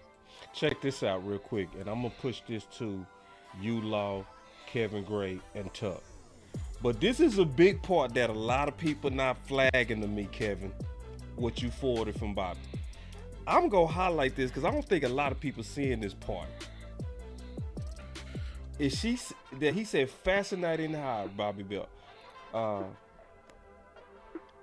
I don't know how to say that, man. Look, I like how everybody was like, nope, we're not. That word put me in the chokehold, man. Call it Sarah, man. It's called Sarah. Keep it Sarah. Okay, why don't you smile for me, Sarah? That's all I know. Sarah smile. That's what I'm gonna call it. Sarah smile. Don't do it. All right. Sarah smile. Told Kevin Clark at a panel discussion in 2022 that her biggest evolution. I wish Big was here. I wish he was here. Evolution since entering the league is that she now believes individual running backs matter a great deal. Not a little deal, a great deal more than what she once did. Kevin? Oh boy, that's interesting because I mean, you look at the last, let's go 4 or 5 years, the devaluing of the running back position in the NFL. Right. It's just amazing how the evolution of the back has gone. At one point, the single tailback, then you had the combo, the two back systems where you got to have 2 guys to be able to run it. And then you got an anomaly like Derrick Henry who's just like, no, just bump all that. I'm just going to carry the rock for, everybody and then some. Right. But I think what it speaks to for me is kind of something that Mike McCarthy's been talking about, which is the physicality and the running game and wanting to do some more of that. And clearly this is a person, based on what he's attempting to do, sounds like falls in line with what he's trying to do from a running back standpoint, which to me now brings the question in, okay, you know, love and respect Skip Pete, but we can't remember what Skip Pete said one time about Tony Pollard and his ability to carry, you know, the load, this, that, and the third. I can't remember the exact quote, but I think you know what I'm referring to. You know, is Tony Pollard able to withstand the kind of toll that is going to be required of him at the running back spot? And I tend to think, at least for me, and I got in some hot water with this, and y'all may laugh at it, but I felt at the time, I told John Michaud, I said, look, for my money, Tony Pollard is near the level, for me, of a Christian McCaffrey when he's utilized the right way. And the example that I always use was the Minnesota game a year ago. My man was in pass catching situations, caught a beautiful little wheel route for, you know, gorgeous touchdown, that kind of thing. When Tony Pollard's utilized that way, he can be a multi-dimensional back that can do a lot of different things for you. Now the question is, can he tote the rock the 20, 25 times that may be required of him? And what does that do for Malik Davis? What does that do for Ronald Jones? What does that do for the depth of this running back room, knowing the kind of toll that Tony Pollard is going to take? But if he's going to be that individual back that she's referring to here, that means Tony Pollard is going to have a lot of work to do this upcoming year. And this is coming off a significant injury in the playoff game. So, yeah, this is TP's job, and what that means for him and how Mike McCarthy wants to utilize him, I think speaks to some of what she's talking about here, and that individual, that singular back being the focal point of this offense and that running back room there. Well, it's funny you mentioned that, Kevin, because I have a tweet right here. I'm not sure if y'all can see that, but it says, what does Christian McCaffrey do better than Tony Pollard? You know what I'm saying? Like, I've been asking that question for years, but here's the thing. We just broke down the film session on Tony Pollard, and he's very dynamic and do a lot of things. But when it comes to Tony Pollard, he has never been just the guy. I mean, even going way back to high school. So that's the one thing. It's like, that's just the question mark. But if you look at the talent perspective, it's all there. He can run with power. He can run between the tackles, outside the tackle, screen game. He can catch. He can do, you know, so many different things. So I'm expecting a big year from Tony Pollard, to be honest with you. But it's just that question, can he carry the load of 20 carries, 23 carries? But if not, who is going to be the other guy? We've looked at Malik Davis. There's a question mark, though. I believe in Malik.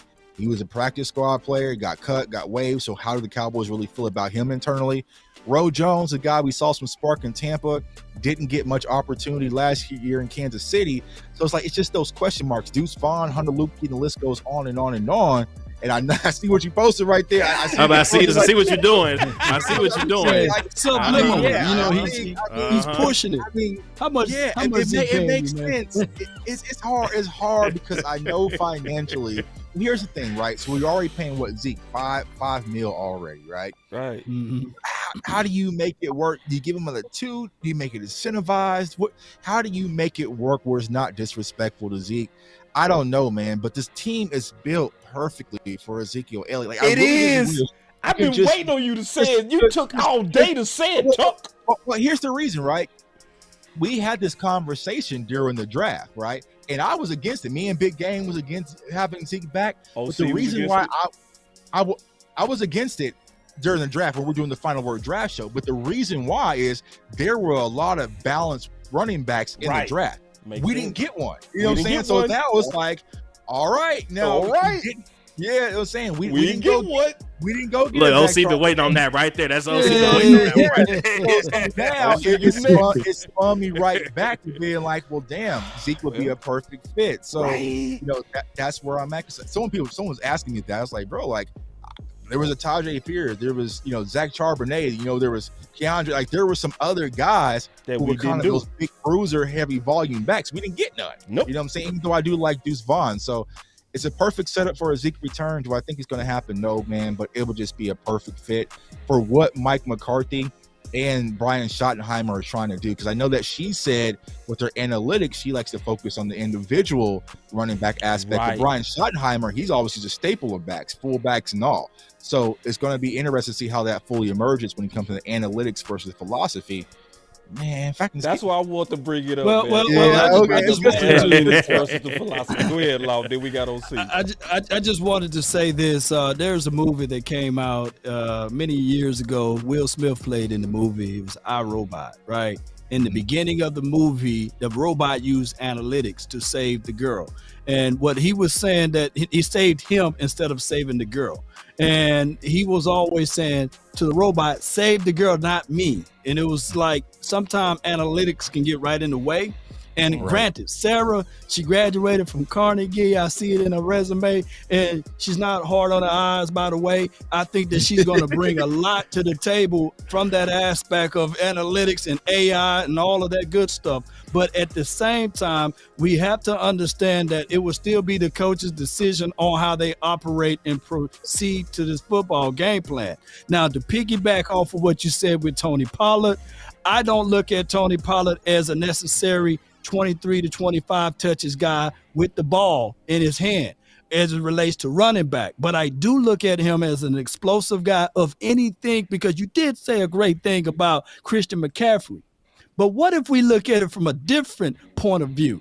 What if we look at it like, what if Tony Pollard could be the discounted from the pay grade version of what Debo can do? Because I can literally see Tony Pollard being that wide receiver / running back in the backfield and give you those things juxtaposed to just being a running back. And then you slide in the Rojos of the world, as well as Deuce Vaughn and Malik Davis.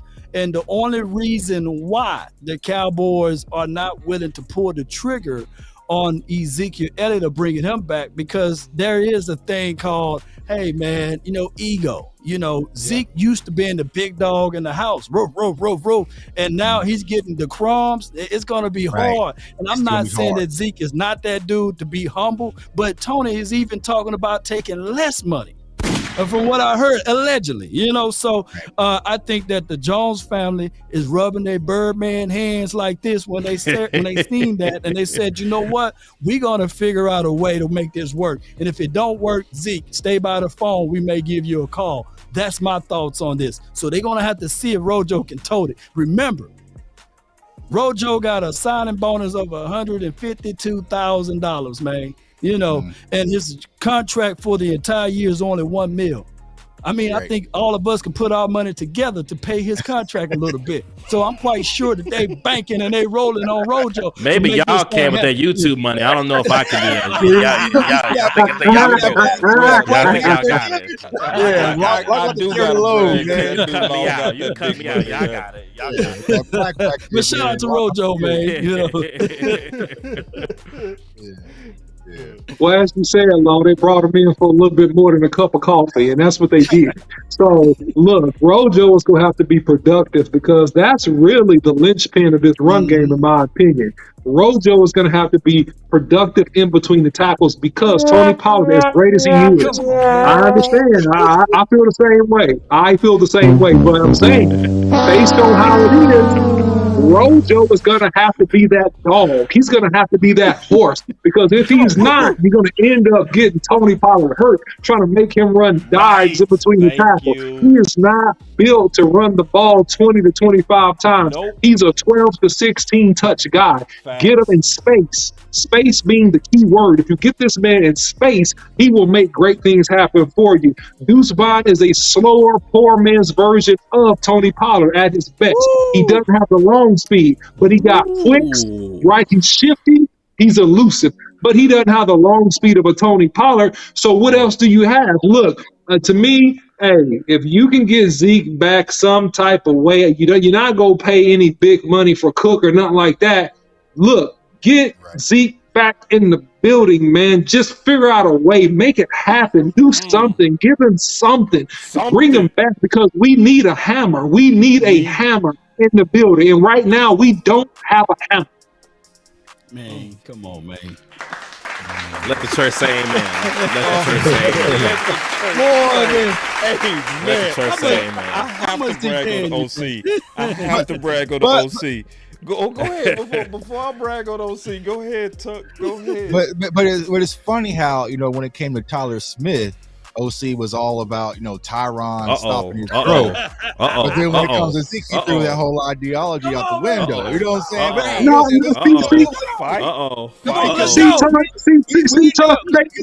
we know Jerry Jones is not going to allow 21 Savage, Ezekiel Elliott to get no crumbs. So not 21 Savage though. I mean, listen, but listen, Tuck. But you made a wrong left turn, Tuck. You made a wrong left turn, and this is your wrong left turn that I'm about to expose, Tuck. Because in the last 5 to 6 years, hasn't Tyron Smith missed at least 5 games in each of those years? Yeah. Yes, okay. Hold on,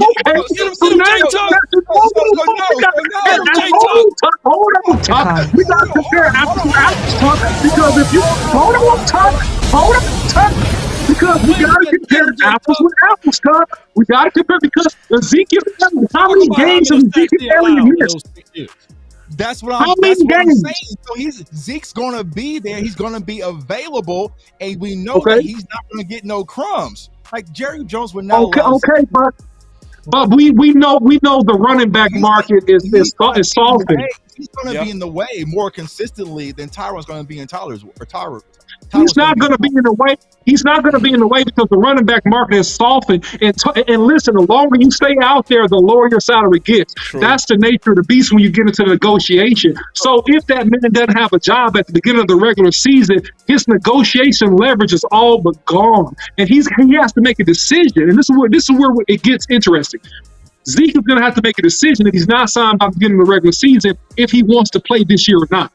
He's going to have to make that decision because at some point you're going to have to be playing or you're going to have to not be playing. And the big difference between him and Tyron Smith is that he has been a tank for the Cowboys, I believe, missing only 1 or 2 games in his 7-year career. Although he has deteriorated in terms of speed, he is one of the best inside runners and finishers in the league still when you give him the ball in short yardage situations. And so that's why I said we need to handle it. That was it. I'm saying, but what do you think the split dynamic from the carries is going to be? If it's something like last year, trust then me, are you getting the full? Trust me on this. Trust me on this. I wouldn't cut y'all off if I didn't. I'm going to tell y'all this. I'm going to be talking about that tomorrow. I don't mean to cut the show, but we got to get to the final words. Trust me. Y'all roll them final words. I heard everybody concerned, and I'm going to address it. I'm off tomorrow, man. Hey, you gonna like this breakdown I got coming on Zeke. I'm calling it. Don't be afraid of the boogeyman. All right, you gonna like it. Trust me. I'm back. Yeah, I'm gonna really break it down. All right, I'll go ahead. All right, we'll stop. And I'm gonna tell you because the key part is, and jump in the ring. I know you gonna do this when I tell you. All anybody got to do, go listen very close to the interview that Zeke and Paula did together. It answers all your questions. It really does. On selfishness, on carrying the ball, on him like realizing that he needed to do less to protect each other. Pollard and Zeke know they mean. Do you really think he would dim his light? Bro, all you got to go do is listen to the interview. Because he went through that. He went through that. People can talk it, but we'll see if he can walk. Right. You know, I feel you though. Let me give you the answer. Because the paycheck might dim it for him. Was clear that he went through that masturbation in his head. This is what's clear about it. Because he did take way less snaps last year. And he did say in 2021 that he struggled with it. But he realized in 2022 that sharing was actually prolonging his career. Yeah, so the boogeyman that we fear has already been addressed and played out in the snaps. So like, because there's a lot of people got concerns on politics, him being a progress stopper. I'm going to address all of that, bro, in detail. All right. So when his phone ring and they said, okay, we're gonna bench him for the first opening drive or something like that, you gonna bring that up? Guy, bro. I swear to God. I know. He's a super. I'm not dogging. I'm gonna tell you Zeke what now, Paula said. He said, "What's the most important attribute you like about Zeke?" He said, "Team first." He's selfless, is what he called him. Selfless. Do y'all remember they put Zeke in fullback? I'm gonna be honest. That would have been something I would have been like, nope. Just and he leg blocked for Pollard. I would have been like, no, you going too far, Kelly Moore. No, that's an insult now. No, Zeke did it. You know, so it's a boogeyman. We afraid of a boogeyman that don't exist. But I'm gonna break it down. Hey, before you break that down, I got 4 guys on this team. If they do this number and they bow, then I no longer want them on the team. There's Hunter Lupke, there's Rico Didal, there's Malik Davis, and as well as there's Rojo. If they say, okay, Zeke coming back, we'll let him get that first start in rotation in front of us, I don't want them on the team at all. I want those boys to look at Ezekiel Elliott and say, hey, this is your job to earn now, baby. I love it. You ain't on the team. You got to be with it. And I'm not saying that he can't beat those boys out of that spot, but that's the mentality that I would want those guys to bring out there for training camp. Yep. They better not be folding his clothes. You know what I'm saying? That's just my thought. But that's all fine and dandy law until Jerry Jones see them numbers with the new 15 jerseys flying off the rack. You know what I'm saying? You know what I'm saying? Them jerseys start flying off the racks. Everybody like, nah, you got your spot back. You know what I'm saying? And that Hunter kid got a nice little bonus to stick around here, so he might be good since he's a little fullback around here, so he might be all right. Yeah, I think he is okay. All right, yeah, he all right. Get into our final words. I'm gonna kick it off. All right. So on the final word, first, thank you, Kevin, for coming through. I appreciate you as the president. I really do mean that when I say that. Like, ever since I saw that video, I was like, that's our guy. Because, see, I take pride in being a second-generation Cowboy fan. And to realize that you are a third, I'm like, well, I know he crazy. Because I'm crazy. Right? I get emotional sometimes.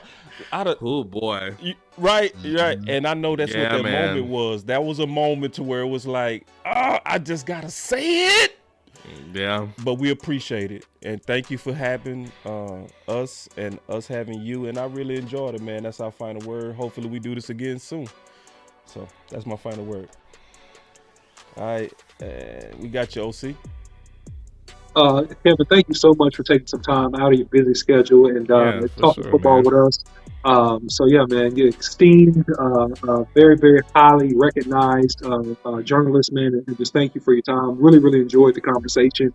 Looking forward for what we're going to see in training camp. I think a lot of the questions and debates and arguments won't really be answered until we get down to training camp and we see a couple of preseason games, right? And so now we're just giving our opinions about things as we see them and what we think, but it'll be a fun journey to see. And please, guys, don't forget to hit the like button. Follow Kevin Gray Jr. on Twitter if you have not already, man. Great work, great content, man. And follow all the rest of the family as well, man. That's my final word. Yeah, first and foremost, I want to say happy Father's Day to all the fathers out there, man. I'm proud to be a father. I've got 3 amazing children, man. They're my engine for everything that I do, man. So salute to all the fathers out there, man. But Kevin, thanks for joining on, man, this show, man. We appreciate you. And a lot of people don't know, we didn't get into your story, but Kevin's one of us, man. He's a guy who came out of the trenches and paved his own way. So he kind of blazed his own trails. So that's important to show. So a lot of people watch our channels and say, hey, I want to do this. Kevin is one of those guys. It wasn't just spoon-fed to him. He was handed. He's a passionate Cowboys fan, 3rd generation, as he just mentioned, from Kansas City. Unfortunately, he just went to Missouri. You know what I'm saying? But I made the right choice. I made the right choice. That's all that stuff, right? But yeah, man, I appreciate you, man. Incredible work you guys do over there on 105 The Fan. Every time I land in Dallas, the first thing I turn on as soon as I get off the plane. But yeah, overall, man, I think that the Cowboys are in a good spot. I'm excited about this offseason. I like the additions. I'm okay with the draft, and we're gearing up for camp, man. But I'm excited to see where we're going to head it, man. But salute to all the fathers out there. I appreciate each and every one of y'all. That's my final word. Kevin, real quick, plug everything that you got going, because I have a promo here for everything. The Gray Area Podcast, what you got going on YouTube, and obviously the Get Right. So just real quick, before you give your final words, I want to give you a chance to tell everybody all the different places they can find you and your work. I appreciate that, man. You can definitely find me on Twitter. I do most of my ranting and raving there on Twitter at Kevin Gray Sports. Also on Instagram and Facebook at the same handle at Kevin Gray Sports there. Of course, you can find me on 105 Through the Fan when the Rangers are, not doing their thing, 7 to 11, Monday through Friday with my partner Reginald Attitude. A special shout out to him. My guy Reggie is a talented individual, man, and nice. I love my guy.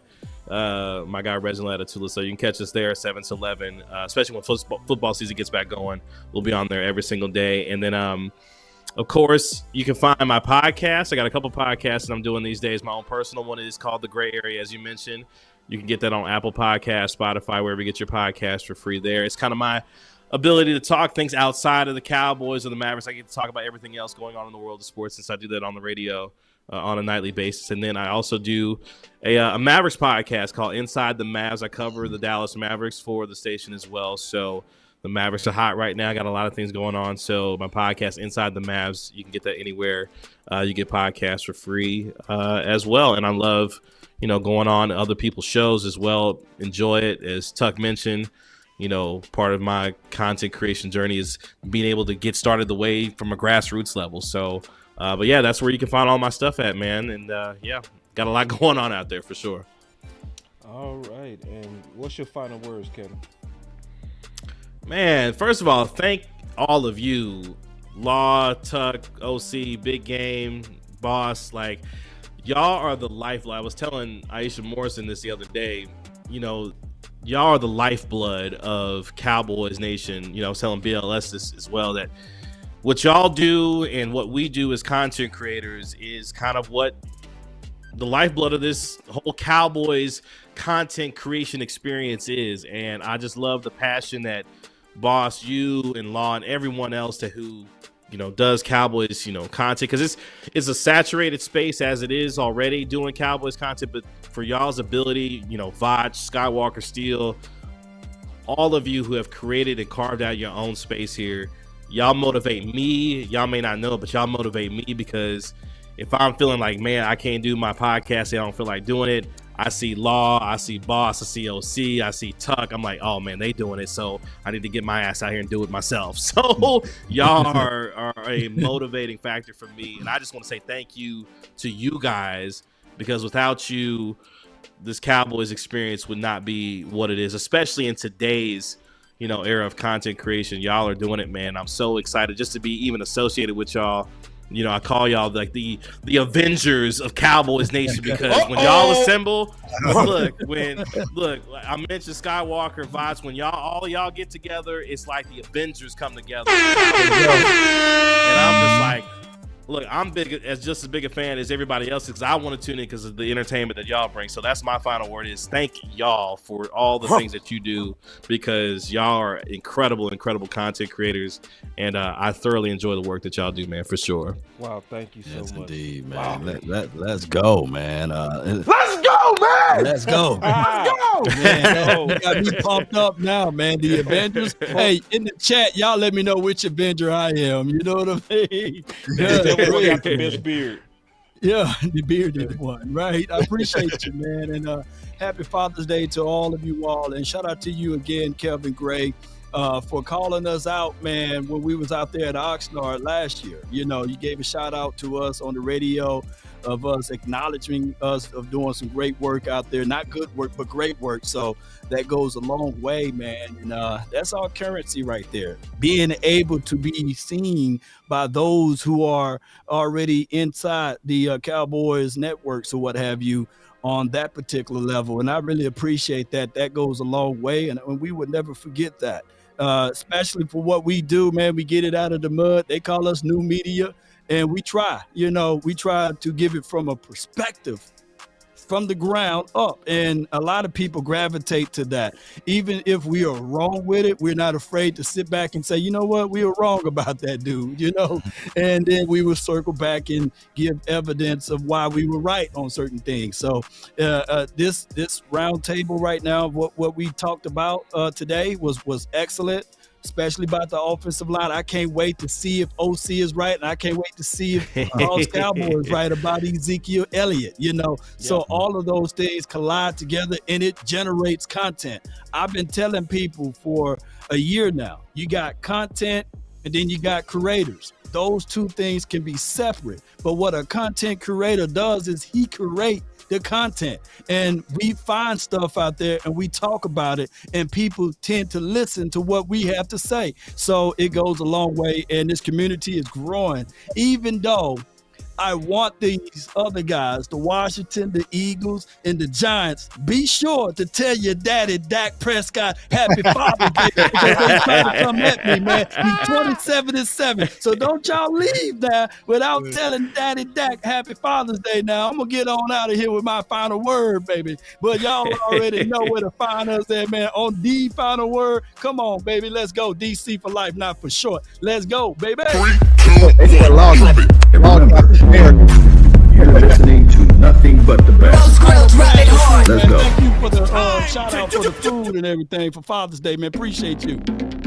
That was the final word with special guests Kevin Gray Jr. and Jay Tuck. Let's go. Jay Tuck. It's that law, Captain America, man. Captain America law. Hey, Jay Tuck. Black Panther, man. Tell the truth. How much confirmation we gonna get, bro? We'll get a lot, man. We'll get a lot. This is what I mean. That DC and if it was universe if it was is up to real. little old me, do they Yeah. pick? Y'all just stay go put. a little something Stay tuned, man. Stay tuned. And with the 17 Kevin, thank you so much. of the 2020 Oh, Dallas Hey, man. Cowboys Thank y'all, NFL man. This was draft. incredible, man. I really appreciate y'all having me on for Cowboys sure, select- man. Thank you. And it was on Man, Father's anytime, Day. bro. Oh my goodness. We even get a chance to talk about the Mavs, man. We get a chance to Hey, talk man, about the I Mavs. let y'all talk about those Mavs, man. But you know it's Lakers, man. You know, I sit there and let y'all talk about see that. there, I tell y'all see number there. over here, Ball, but that's okay. That's ball. Come on, man. You know what's funny on the intro? You showed my tweet as I said replace Tyron Smith with Tyler Smith, Pet Cat, University of Tulsa. But I'm not trying to replace Tyron yet. You know what I'm saying? Give me one more season with Tyron. Then we'll replace it. You one more season, huh? Yeah, Hey, one more. that contract is dope, though. Yeah. That Tyron Smith You know what that contract for contract veterans? really says? Give Zeke that contract. That contract says that Steele is starting on that pup list. Right. True. When the circle turn to my home, can't get me out of my zone. Go hard, go hard, Oh, go hard, go hard. What'd you say, Big Dog? Bradley is going to the Suns. Oh, Supposed to be traded to the Suns. wow. All He right. already No, gone, yeah. he gone, y'all. Yeah, man. But happy Father's Day, everybody. Everybody that kicked back. Y'all make sure y'all go watch this one again. I know y'all spending time with y'all families, but when y'all headed to work in the morning, put that video on repeat. Watch the whole thing. Kevin Gray and Jay Tuck just gave us everything, man. It was a good show, good insight, good back and forth. Check it out again. Trust me, it's worth it. So the Jay Cowboys just selected Jake Ferguson. What's up? Pick 129. Is it good to go see the Flash, or should I wait? I love the pick. I haven't seen love it, but I the heard it's player. legit. I know So that a lot of I would go people see believe it. I would go this is see it. probably the reach. I'm about to gear out. I'm about to be out of the country all this week, so I'm about to from be on vacation, man. He can do all of it. He can No block. days off, run though, man. You routes. still gonna be He working, can, you know. he can actually Yeah, we'll see, man. We'll see. For real, I know you, son. I already talked to you, Tuck, like, oh, I can do that show from my phone. Yeah, I know. I'm like, I know. Dak Prescott, proven leader, man. No Hard to days go off. home. Good. No days off. Go hard, go home, go hard, go home. Touchdown like the end zone. When the circle turn to my home, can't get me out of my zone. Go hard, go home, go hard, go home.